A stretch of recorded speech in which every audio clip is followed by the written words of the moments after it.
Good evening, everyone. Welcome to Dread Time Stories. I'm your host, Dr. Phobia. And tonight, our story comes from the world of creepypastas. More specifically, Disney-themed creepypastas. So, sit back, relax, and enjoy tonight's tale, SuicideMouse.avi.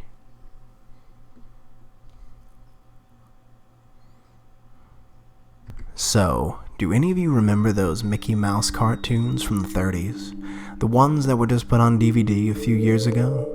Well, I heard there is one that was unreleased to even the most avid Disney fans. According to sources, it's nothing special.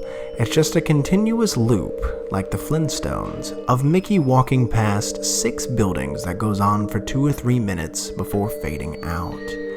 Unlike the cutesy tunes put in, though, the song in this cartoon was not a song at all, just a constant banging on a piano for 1.5 minutes before going to white noise for the remainder of the film.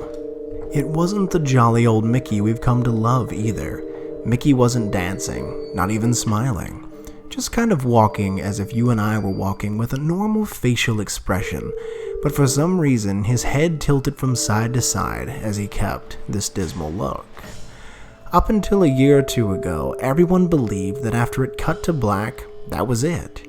When Leonard Maltin was reviewing the cartoon to be put on the complete series, he decided it was too junk to be on the DVD, but wanted to have a digital copy due to the fact that it was a creation of Walt's.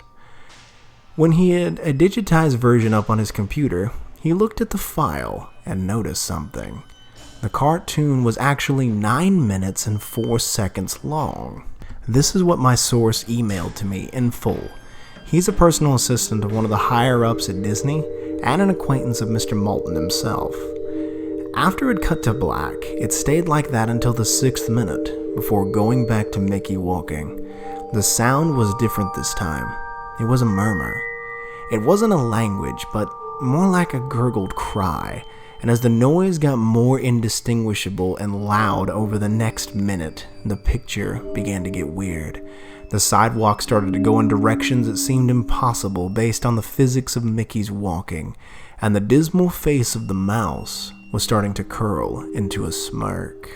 On the 7th minute, the murmur turned into a blood-curdling scream, the kind of scream painful to hear, and the picture was getting more obscure. Colors were happening that shouldn't have been possible at the time. Mickey's face began to fall apart. His eyes rolled to the bottom of his chin like 2 marbles in a fishbowl, and his curled smile was pointing upward on the left side of his face. The buildings became rubble, floating in midair, and the sidewalk was still impossibly navigating in warped directions, a few seeming inconceivably as what we as humans know about direction. Mr. Maltin got disturbed and left the room, sending an employee to finish the video and take notes of everything happening up until the last second, and afterward immediately store the disc of the cartoon in the vault. This distorted screaming lasted until 8 minutes and a few seconds in, then abruptly cuts to the Mickey Mouse face at the credits at the end of every video with what sounded like a broken music box playing in the background. This happened for about 30 seconds, and what was ever in that remaining 30 seconds, I haven't been able to get a sliver of information about.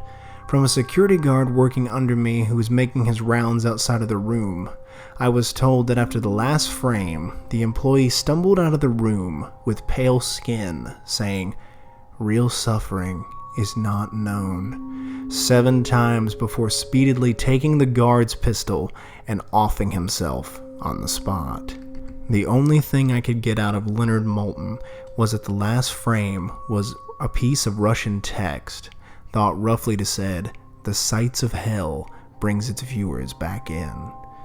As far as I know, no one else has seen it, but there have been dozens of attempts to get the file on a file-sharing site by employees inside the studios, all of whom were promptly terminated of their jobs.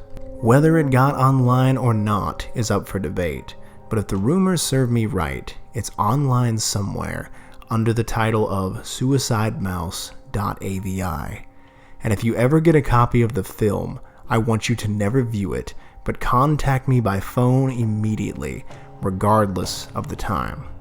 When a Disney death is covered up as well as this, that means it has to be something huge. Get back at me, TR. I've yet to find a copy of this, but it's out there. I know it.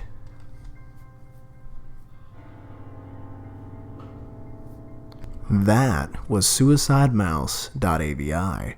I hope you enjoyed it, and thank you for listening. Like I always say in closing, check under your bed, look in your closet, and sleep with the light on. The life you save may very well be your own. Good night, everyone.